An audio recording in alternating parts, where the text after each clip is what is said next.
وہ انسان کافر ہے۔ میرے بھائیوں، اہل سنت والجماعت کا عقیدہ ہے اللہ رب العالمین کے تعلق سے تمثیل بیان نہیں کرتے۔ یہ چار بڑے اہم قاعدے ہیں جو کہ میں نے آپ حضرات کے سامنے بیان فرمایا ہے۔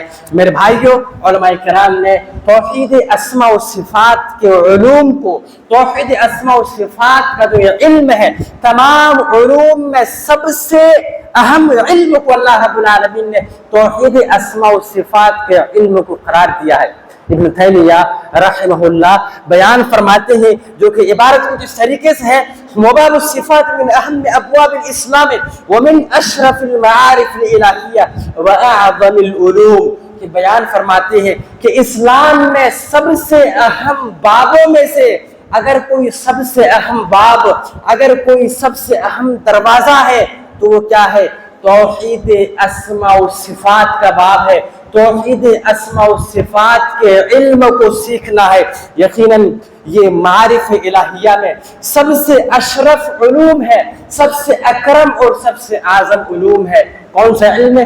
توحید اسماء و صفات کا علم سب سے افضل اور سب سے اہم علم ہے، کیونکہ توحید اسماء و صفات میں اس میں مکمل اللہ رب العالمین کی کامل معرفت ہے۔ یقیناً اللہ رب العالمین کے اسماء کے بارے میں اگر انسان غور کرے گا، ایک ایک معنی پر غور کرے گا، تو انسان یہ سوچنے پر مجبور ہو جائے گا کہ اللہ رب العالمین کی ذات کیسی ذات ہے، کہ جو کہ اللہ رب العالمین اتنی ساری چیزوں کا مالک ہے۔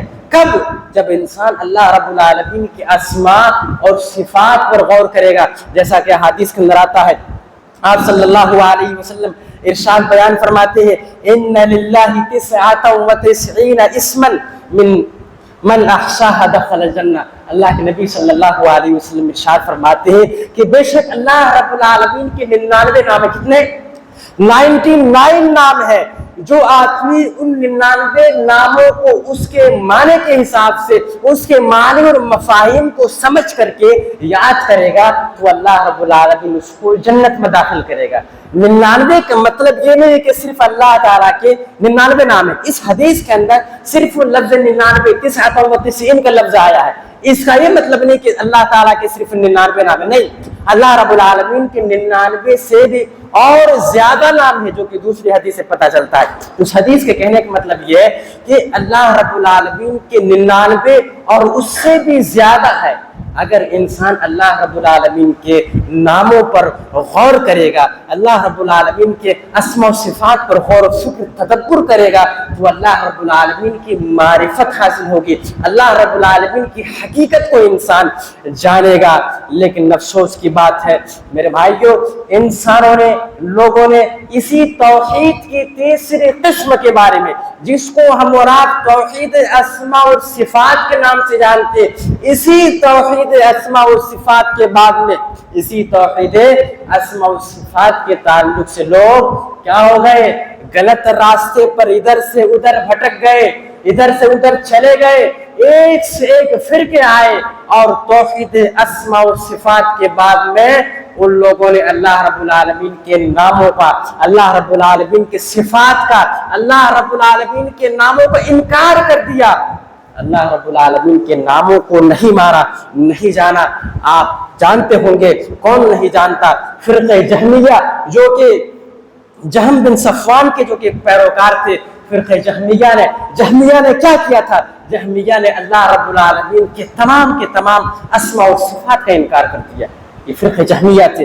اسی طریقے سے انہیں معطلہ بھی کہا جاتا ہے، انہیں اس کا دوسرا نام معطلہ بھی ہے۔ تو فرقہ جہمیہ نے اللہ رب العالمین کے اسماء و صفات کا انکار کیا اور اللہ رب العالمین کے کسی بھی نام کو نہیں مانا۔ اسی طریقے سے ایک اور فرقہ ہے جو کہ فرقہ مشبہہ کہا جاتا ہے، جو کہ مقاتل بن سلیمان کے پیروکار تھے۔ انہوں نے بھی اللہ رب العالمین کی صفات کا، اللہ رب العالمین کے اسماء کا انکار کر دیا۔ اسی طریقے سے فرقہ معتزلہ ہے، اشاعرہ ہے، ماتریدیہ ہے۔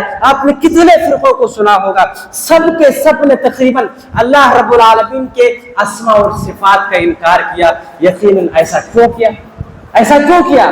کیونکہ انہوں نے اللہ رب العالمین کے اسماء و صفات کے معنی اور مفاہیم پر غور نہیں کیا، اس کے معنی کو سمجھنے کی کوشش نہیں کی، اور جب کوشش نہیں کی تو سارے کے سارے لوگ کیا ہو گئے؟ گمراہ ہو گئے اور انکار کر دیا، کہا نہیں یہ اللہ کا نام نہیں ہو سکتا، اللہ کا نام کیسے ہو سکتا ہے، اللہ کا نام کیسے ہو سکتا ہے، سارے ناموں کا انکار کر دیا۔ اور جب انکار کر دیا، وہ مشہور آیت کریمہ ہے سَيُجْزَوْنَ وَذَرُوا الَّذِينَ يُلْحِدُونَ فِي أَسْمَائِهِ سَيُجْزَوْنَ مَا كَانُوا يَعْمَلُونَ۔ اللہ رب العالمین بیان فرماتا ہے، اللہ کے نبی صلی اللہ علیہ وسلم آپ ان لوگوں کو چھوڑ دیجئے جو لوگ اللہ رب العالمین کے اسماء و صفات کا انکار کرتے ہیں کہ قیامت کے دن انہیں عنقریب انہیں کیا دیا؟ بدلہ دیا جائے گا۔ کیا بدلہ دیا جائے گا؟ ان کے لیے عذاب ہوگا، جہنم کی صورت دردناک عذاب سے بارک ہے۔ محترم سامعین کرام، اسماء و صفات کے بعد میں بہت سارے اہم اور بہت سارے بڑے بڑے قواعد ہیں۔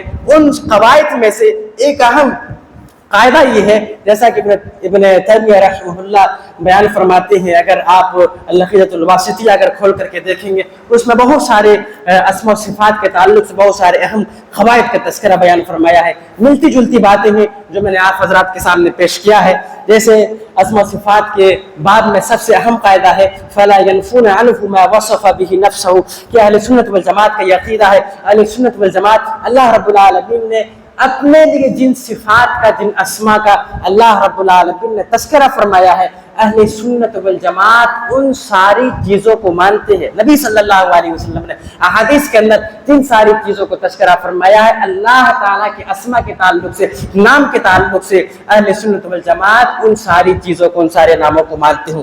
اسی طریقے سے اہل سنت والجماعت کا ایک عقیدہ اسماء و صفات کے بعد میں ایک اہم عقیدہ اور ایک اہم قاعدہ یہ ہے وَلَا يُحَرِّفُونَ الْكَلِمَ عَن مَّوَاضِعِهِ، کہ جو اللہ رب العالمین کی جو آیات ہیں، جو احادیث ہے نبی صلی اللہ علیہ وسلم کی، اس کا جو معنی ہے، اس کا جو مفہوم ہے، اس کے معنی اور مفاہیم کو صحیح طریقے سے جیسا سمجھنے کا حق ہے اسی طریقے سے سمجھتے ہیں۔ اللہ رب العالمین کے اسماء و صفات کے بعد میں الٹی سیدھے مرادیں لیا نہیں کرتے، الٹے سیدھے معنی نہیں لیا کرتے۔ آپ مثال سمجھ سکتے ہیں، جیسے آپ اللہ رب العالمین کا فرمان ہے الرحمن علی العرش استوى، تو استوا کو بعض لوگوں نے کیا کیا؟ رحمان جو کہ عرش پر مستوی ہے، لیکن استوا کو بعض لوگوں نے کیا کیا؟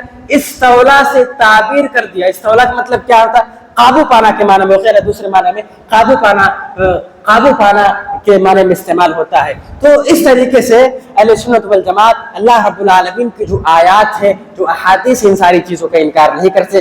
اسی طریقے سے وَلَا يُلْحِدُونَ فِي أَسْمَاءِ اللَّهِ وَآيَاتِهِ، اہل سنت والجماعت کا یہ عقیدہ ہے اور یہ اسماء و صفات کے قواعد میں سے ایک اہم قاعدہ بھی ہے، اللہ رب العالمین کے جو نام ہے، جو ان کی آیات ہے، اس کا بھی انکار نہیں کرتے۔ الحاد کا معنی ہوتا ہے انکار کرنا۔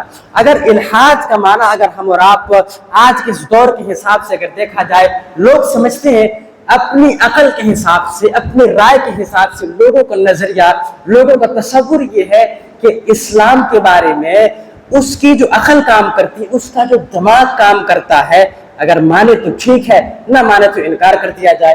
آج کے لوگوں کا یہ ذہن ہے، الحاد کا معنی یہی سمجھتے ہیں لوگ، عقل کے حساب سے، فلسفہ کے حساب سے لوگ اسلام کے بارے میں سوچتے ہیں، حالانکہ ایسا نہیں ہے۔ اسلام کے اندر، شریعت کے اندر اگر الحاد کا معنی اگر ہم اور آپ دیکھنا چاہتے ہیں تو الحاد کا معنی صحیح طریقے سے، الحاد کا معنی یہ ہے کہ اللہ رب العالمین نے جو شریعت نازل کی ہے، اللہ رب العالمین نے جو احکام اور مسائل نازل کی ہے، ان سارے احکام اور مسائل کا انکار کرتے ہیں، اس کو الحاد بولتے ہیں۔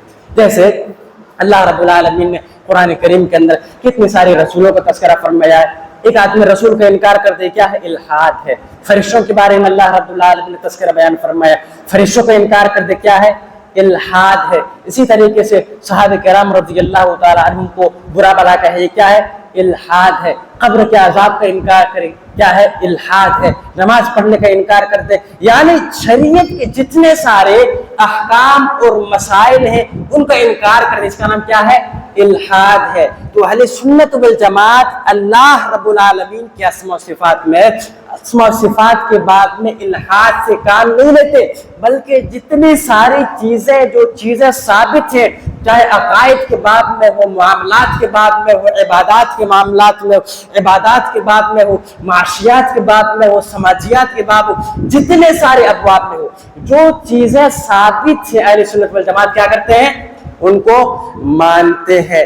اسی طریقے سے ابن تیمیہ رحمہ اللہ آگے چل کر کے بیان فرماتے ہیں وَلَا يُكَيِّفُونَ، اہل سنت والجماعت کا اسماء و صفات کے باب میں ایک اہم عقیدہ اور ایک اہم قاعدہ ایک یہ بھی ہے وَلَا يُكَيِّفُونَ، اللہ رب العالمین کی کیفیت بیان نہیں کرتے۔ یہ بات ابھی تھوڑی دیر پہلے گزری، لیکن میں صرف اس لیے بیان کر رہا ہوں کیونکہ ابن تیمیہ رحمہ اللہ کی قول کو میں یہاں پر نقل کر رہا ہوں، اور ایمان باللہ کی تعریف کے بیان کرنے کے بعد ابن تیمیہ رحمہ اللہ نے فوراً اس عبارت کو یہاں پر لائے ہوئے، جس کی وجہ سے میں اس عبارت کو پھر سے دوبارہ یہاں پر نقل کر رہا ہوں، جو کہ آپ نے سنا ابھی تھوڑی دیر پہلے۔ وَلَا يُكَيِّفُونَ، اہل سنت والجماعت اللہ رب العالمین کے اسماء و صفات کے بارے میں کیفیت بیان نہیں فرماتے۔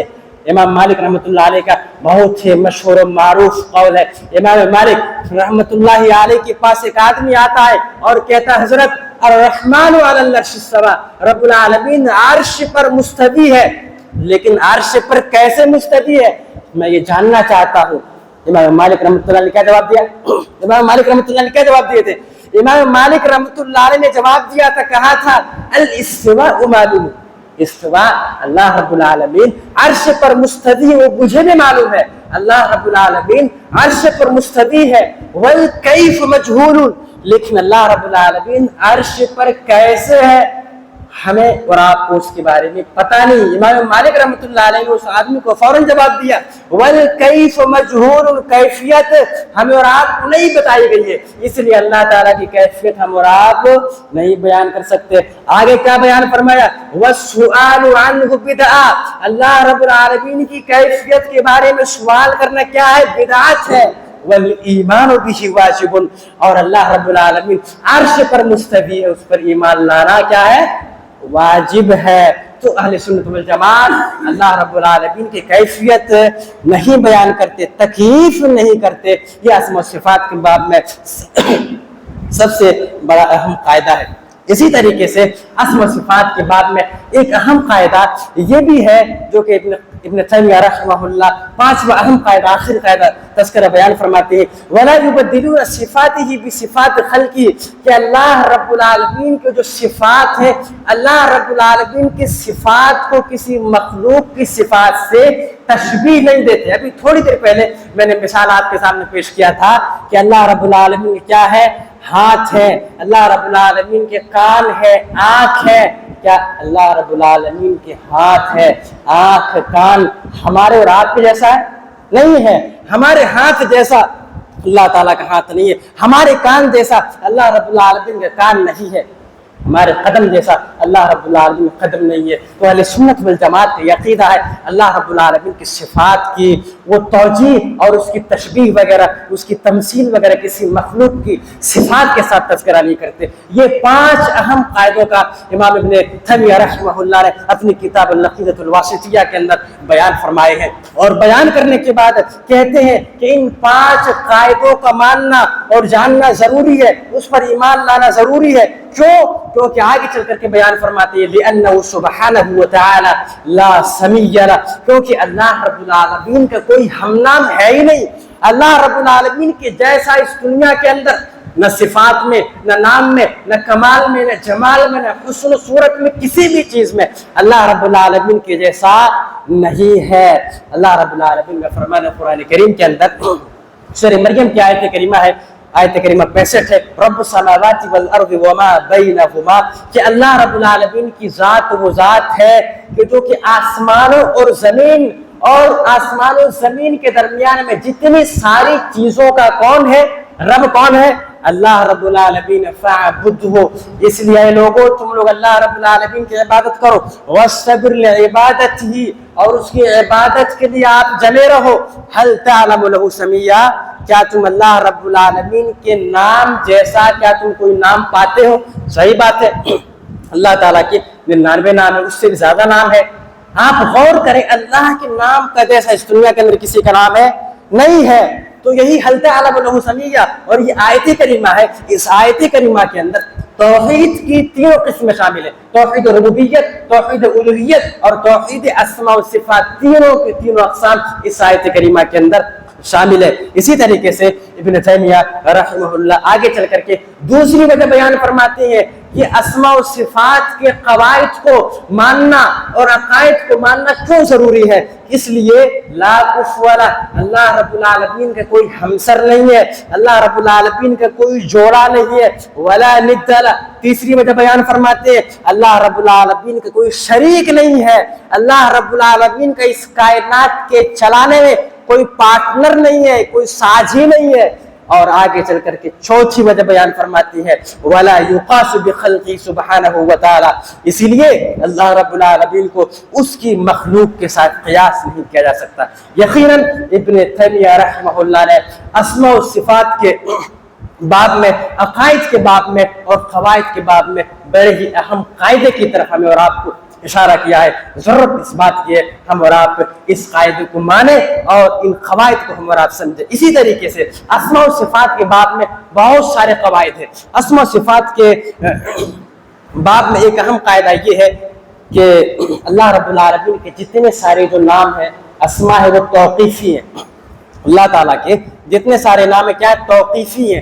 توقیفی کا مطلب یہ ہے کہ اللہ رب العالمین کا نام وہ وحی سے تعلق ہے، قرآن و سنت سے تعلق ہے۔ اللہ رب العالمین نے اور اللہ کے رسول صلی اللہ علیہ وسلم نے جن ناموں کا کتاب کے اندر اور حدیث کے اندر اللہ نے اور نبی صلی اللہ علیہ وسلم حدیث کے اندر تذکرہ فرمایا ہے، ہم انہی معنوں کو مانیں گے۔ اگر ایک انسان اس دنیاوی زندگی کے اندر اللہ تعالیٰ کا اپنی طرف سے کوئی نام گڑھ لے، اس دنیا کے اندر انسان کہہ دے کہ فلاں نام یہ اللہ تعالیٰ کا نام ہے، فلاں نام یہ اللہ تعالیٰ کا نام ہے، حقیقت میں وہ نام اللہ تعالیٰ کا نام نہیں ہے، حقیقت میں وہ نام اللہ تعالیٰ کا نام نہیں ہے، تو ہم اور آپ اس کو اپنی طرف سے نہیں بنا سکتے۔ یہ توقیفی کا مطلب کیا ہے؟ یہ توقیفی کا مطلب تو اللہ تعالیٰ کے جتنے سارے اسما کیا ہے؟ توقیفی ہیں، یا تو قرآن سے ثابت ہوں گے یا تو حدیث سے ثابت ہوں گے۔ اسی طریقے سے اللہ رب العالمین کے تمام اسماء و صفات یہ سب کمال پر مبنی ہے۔ یہ اسماء و صفات کے باب میں ایک اہم قاعدہ ہے۔ اللہ تعالیٰ کے جتنے سارے نام ہیں ان تمام ناموں میں کوئی نہ کوئی خوبی ہے، کوئی نہ کوئی خصلت ہے، کوئی نہ کوئی چیز ہے، کچھ نہ کچھ عظمت ہے، کبریائی ہے۔ اب غور کیجئے، الحی، الحی کا مطلب کیا ہوتا ہے؟ زندہ رہنے والا۔ الحی کے معنی کیا کریں گے؟ ہمیشہ زندہ رہنے والا۔ اللہ تعالیٰ کی ذات کیسی ذات ہے؟ ہمیشہ زندہ رہنے والی ذات ہے۔ اس دنیاوی زندگی کے اندر کتنے سارے مخلوقات ہیں، درند ہے، پرند ہے، چرند ہے، انسان ہے، بہت سارے مخلوقات ہیں۔ کتنے سال کے لیے جیتا ہے؟ انسان کو دیکھ لیجیے، مشکل سے 40 سال، 45 سال، 60 سال، 70 سال، 75 سال تک جیتا ہے، پھر انسان کیا ہوتا ہے؟ ختم ہو جاتا ہے۔ اس دنیاوی زندگی کے اندر جتنی ساری کل من علیہ فان، ساری کی ساری پوری دنیا کی دنیا فنا ہونے والی ہے، سمجھے؟ تو اس دنیاوی زندگی کے اندر جتنی کی ساری چیزیں ہیں سب کے سب ختم ہونے والی ہیں، سب کے سب فنا ہے۔ جتنی ساری چیزوں کے اندر جاندار جس میں جان ہے، لیکن اللہ کی ذات کیسی ذات ہے؟ ہمیشہ زندہ رہنے والی ذات ہے۔ اسی طریقے سے ایک دوسری مثال ہم اور آپ دیکھ سکتے ہیں، العلیم۔ اللہ رب العالمین کیا ہے؟ جاننے والا۔ کیا ہے؟ اللہ رب العالمین کی صفت ہے، یہ کمال پر مبنی ہے۔ اللہ تعالیٰ جانتا ہے، ساری چیزوں کو جانتا ہے۔ ایک انسان اگر رات کی کالی کوٹری میں اگر انسان برائی کو انجام دیتا ہے، غلط کام کو انجام دیتا ہے، تو اس کام کو بھی اللہ رب العالمین جانتا ہے۔ اگر پہاڑ کی چوٹی پر اگر ایک چیونٹی چلتی ہے تو اس چیونٹی کے چلنے کی آہٹ کو، اس چیونٹی کے چلنے کی آواز کو بھی اللہ رب العالمین سنتا ہے اور جانتا ہے۔ تو کیا ہے؟ یہ کمال پر مبنی ہے، اس کو بولتے ہیں کمال پر۔ اللہ تعالیٰ کے جتنے سارے تمام کے تمام اسماء و صفات کیا ہے؟ کمال پر مبنی ہے۔ اسی طریقے سے اللہ رب العالمین کے جو صفات ہیں، جس کو ہم اور آپ صفات سلبیہ کے نام سے جاتے ہیں، نفی والی صفات، کیا کہتے ہیں؟ صفات سلبیہ، نفی والی صفات سے جس کو ہم اور آپ تعبیر کرتے ہیں۔ بعض صفات کے اندر اللہ تعالیٰ کے بعض صفات، کچھ صفتیں ایسی ہیں جو کہ نفی والی صفات ہے، ہمیں اور آپ کو ان نفی والی صفات کو ماننا ہے۔ اور یہ اسماء و صفات کے باب میں یہ سب سے اہم قاعدہ ہے۔ جیسے اللہ تبارک و تعالیٰ کے تعلق سے کیا ہے؟ وَلَمْ يَكُنْ لَهُ كُفُوًا أَحَدٌ، اللہ رب العالمین کا کوئی جوڑا نہیں ہے، اللہ رب العالمین تنے تنہا ہے، اللہ رب العالمین اکیلا ہے، اللہ رب العالمین کا کوئی ہمسر، ہم پلہ نہیں ہے۔ تو کیا ہے؟ یہ نفی والی ذات ہے۔ کیا ہے؟ یہ نفی والی ہے۔ وَلَمْ يَكُنْ لَهُ كُفُوًا، وہ اللہ رب العالمین کے ساتھ ہمیں اور آپ کو کسی دوسرے کو شریک نہیں کرنا ہے، ساجی نہیں کرنا ہے۔ بعض لوگ کیا کرتے ہیں، حضرت عزیر علیہ السلام کو اور حضرت عیسیٰ علیہ السلام کو کیا مانتے ہیں، کیا کہتے ہیں؟ حضرت عزیر علیہ السلام، عیسیٰ علیہ السلام کے بارے میں کیا کہتے ہیں کہ اللہ تعالیٰ کے بیٹا ہے، کہتے ہیں کہ نہیں؟ تو یہ نفی والی جس کو صفات سلبیہ کہا ہے، تو ہمیں اور آپ کو اس تعلق ہر حال میں نفی کرنا ہے کہ اللہ رب العالمین کا نہ بیٹا ہے، نہ بیٹی ہے، نہ اولاد ہے، کچھ بھی نہیں ہے۔ اللہ رب العالمین تھنے تنہا ہے۔ اسی طریقے سے لا تأخذہ سنۃ ولا نوم، صفات سلبیہ میں سے جس کو ہم اور آپ نفی والی صفات کہتے ہیں، اللہ رب العالمین کی صفت ایک ایسی صفت ہے کہ اللہ رب العالمین کو نہ تو نیند آتی ہے نہ تو اونگ آتی ہے۔ غور کیجیے، اللہ تعالیٰ کی صفت یہ نفی والی صفت ہے، اللہ تعالیٰ کو نہ نیند آتی ہے اور نہ اونگ آتی ہے، دونوں میں فرق ہے۔ اونگ بولتے ہیں آدمی کو، جیسے مسجد میں بیٹھا ہوا رہتا ہے، کسی درس میں بیٹھا رہتا ہے، آدمی ایسے بیٹھا رہتا ہے، دھیرے دھیرے پھر تھوڑا سا اونگ آیا، پھر اس کے بعد تھوڑا، پھر اس کو بولتے ہیں اونگ آنا، اونگ آنا۔ اور ایک ہوتا ہے نیند آنا، آدمی جب نیند کی حالت میں سو جائے، پورا کا پورا خراٹا لے رہا، اس کو بولتے ہیں نیند لینا۔ تو اللہ تعالیٰ کی صفت، یہ نفی والی صفات میں سے اللہ کی صفت ایسی ہے، نہ تو اللہ تعالیٰ کو نیند آتی ہے اور نہ اللہ تعالیٰ کو اونگ۔ دیکھیے یہ نفی والی صفات میں، اور اس صفات کو ہمیں اور آپ کو ماننا ہے، اس صفات پر ہمیں اور آپ کو ایمان رکھنا ہے۔ اسی طریقے سے اسماء و صفات کے باب میں سے ایک اہم صفت یہ بھی ہے جس کو ہم اور آپ صفات فعلیہ اور صفات ذاتیہ کے نام سے جانتے ہیں۔ اس میں ہمیں اور آپ کو فرق کرنا ضروری ہے۔ صفات فعلیہ اور صفات ذاتیہ، اسماء و صفات کے باب میں ایک اہم عقائد، یہ ایک اہم قاعدہ ہے۔ صفات ذاتیہ کس کو بولتے ہیں؟ صفات ذاتیہ وہ صفات ہیں جو کہ اللہ رب العالمین کے ساتھ ہمیشہ ہمیشہ کے لیے متصف ہے، یعنی وہ چیز اللہ رب العالمین کے لیے، اللہ رب العالمین کے پاس ہمیشہ ہمیشہ کے لیے وہ چیز کیا ہے، وہ رہے گا۔ جیسے العلم، جاننا، علم اللہ رب العالمین کے پاس ہمیشہ ہمیشہ کے لیے رہے گا۔ القدرہ، قدرت، طاقت، قوت، یہ اللہ رب العالمین کے پاس ہمیشہ ہمیشہ کے لیے رہے گا۔ السمع، سننا، البصر، دیکھنا، یہ سب کیا ہے؟ یہ سب صفات ذاتیہ، تو اس پر بھی ہمیں اور آپ کو ایمان لانا ضروری ہے۔ اور یہ عقائد کے بعد میں ایک اہم قاعدہ بھی ہے میرے بھائیوں۔ اسی طرح سے صفات فعلیہ ہے۔ صفات فعلیہ کیا ہے؟ صفات فعلیہ وہ صفات ہے کہ جن کا تعلق اللہ رب العالمین کی مشیت، اللہ رب العالمین کی چاہت کے تعلق سے۔ اگر اللہ رب العالمین چاہے گا تو کرے گا، اور اگر اللہ رب العالمین نہیں چاہے گا تو نہیں کرے گا، جس کو کیا بولتے ہیں؟ صفات فعلیہ۔ یہ اسماء و صفات کے باب میں ایک اہم قاعدہ ہے۔ جیسے خلق، کیا ہے؟ پیدا کرنا، کیا ہے؟ خلق ہے، بولتے ہیں پیدا کرنا۔ تو اگر اللہ رب العالمین چاہے مخلوقات کے پیدا کرے گا، خلق مخلوقات کے پیدا کرے گا، پیدا کر سکتا نہیں کر سکتا۔ اسی طریقے سے دوسری مثال ہم اور آپ دیکھ سکتے ہیں، رزق دینا، اللہ تعالیٰ جس کے لیے چاہے روزی دے گا، اور جس کے لیے چاہے گا روزی روٹی کو کیا کرے گا؟ بند کر دے گا۔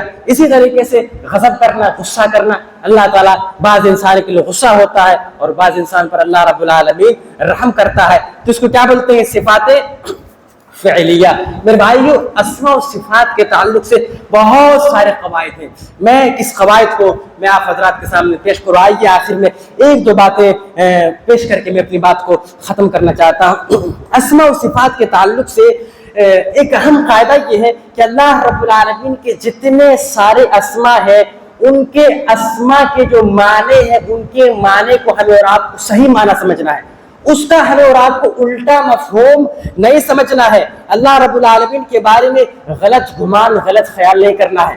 جیسے بہت سارے لوگ کہتے ہیں اللہ تعالیٰ ظالم ہے، نعوذ باللہ من ذالک، کہتے ہیں بہت سارے لوگ کہتے ہیں اللہ تعالیٰ ظالم ہے، اللہ رب العالمین کینہ کرنے والا ہے، اللہ تعالیٰ فلاں آدمی سے کینہ کر رہا ہے۔ نہیں، ایسا نہیں بول سکتے۔ ایسا بولنا یقیناً ایک یہ کفر کا کام ہے میرے بھائیوں، اور یہ آپ اللہ رب العالمین کے ساتھ ظلم کر رہے ہیں۔ وَمَا رَبُّكَ بِظَلَّامٍ لِّلْعَبِيدِ، اللہ رب العالمین اپنے بندوں کے ساتھ ظلم نہیں کرتا ہے۔ تو انسانوں کو چاہیے اللہ رب العالمین کے تعلق سے جو اللہ کے جو اسماء ہے، تو اس کی صفات ہے، اللہ رب العالمین کے بارے میں غلط عقیدہ، غلط معنی اور غلط چیز کو پیش نہ کرے۔ اللہ رب العالمین یقیناً کسی بھی انسان پر ظلم نہیں کرتا ہے۔